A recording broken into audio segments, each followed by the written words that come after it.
Hi, TeamLease Employment Outlook Report is quite a seminal report. It's a report we know by now everybody is looking out for.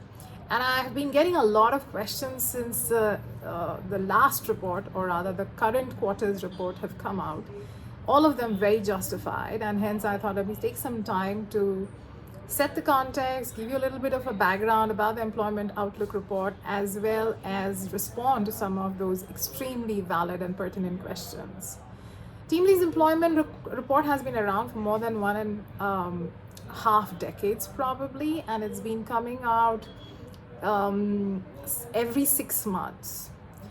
However, as soon as the pandemic hit us, I think we realized that things are changing very, very quickly on ground. As a matter of fact, I remember when we were pretty much by the end of March ready with the Q1 report of last financial year, and we actually had to go back to the drawing board because within just 2-3 weeks everything changed. And this is a report which typically takes at least 3 months because this is quite exhaustive. We cut across 700, 800 companies sometimes. We look at various industries, almost 21 odd industries, give or take a few here and there based on which quarter we're coming out with the reports. But it's a very exhaustive exercise that has to happen.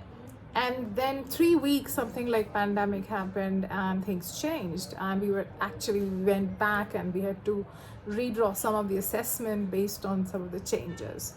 But at that point of time, those changes were really dramatic. We had a lockdown and so on and so forth. I think 2 quarters, we all know what happened after that. And then, of course, things started changing. Initially, our Employment Outlook Report actually used to focus on hiring outlook, which means how many employers will hire how many people, which means it was far more quantifiable, if I may say so. However, again, when we tried to do this through the pandemic, I think most employers were unsure, and rightfully so, about the quantums. The only thing they probably were able to tell us confidently whether they intend to hire or they don't intend to hire. And hence, the last 3 employment outlook, if you notice, has shifted to intend to hire because we are just not able to, or I don't think industry is in a position or was in a position to be able to quantify the exact volumes in terms of hires. So I think that's why we shifted to intent to hire. And let's now talk about the current Employment Outlook Report. I think we spent the last 2-3 months in putting together the data points for the report. And based on a study, at least till about 3 weeks back, and I personally believe that sentiment and that confidence still remains amongst the industries, that there is an improved intent to hire. However, things have changed in the last 3-4 weeks. But fortunately, what we are noticing is that employers are much better prepared. They are not as surprised as they were last time. Employers, in any case, were running with extremely lean bandwidth and headcount. And hence, in order to look at the future and to kind of maximize their gains from the future, they do need to now hire. I mean, there is a need which is clearly visible across specialized skill sets, also non-specialized. I mean, in areas of sales, in customer service, we do notice that there is a demand. And I think how much can you at any point squeeze on your cost? Finally, you need to run after the revenues, and clearly there is an improved sentiment and intent to hire. I think all industry folks are very clear. Let's avoid restrictions and lockdown. Let's increase the vaccination process or the awareness around vaccinations.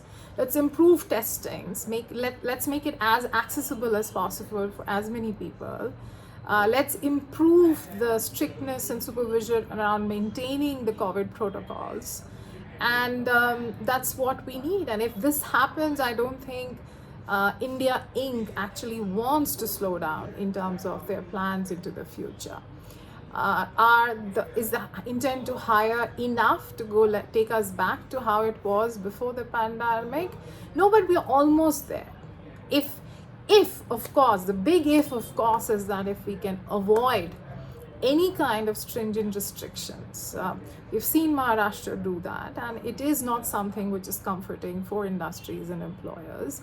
But the question is that would other states replicate it? I hope not, because industry is quite geared towards actualizing it. So that's a very overarching statement, but please go and download our Employment Outlook Report, which has far more details, which you might find interesting. It cuts across different locations, it cuts across different industry segments and job roles. And yeah, interesting times, but I think overarchingly, Industry Inc. is much better prepared. They know how to approach this. They've all built lean and flexible structures, so they are all set to go. Now it all depends upon how much restraint as individuals we show, what happens in terms of the second wave, and if state governments are able to refrain from announcing any mass restrictions and lockdowns. I would like to stay positive. Thank you.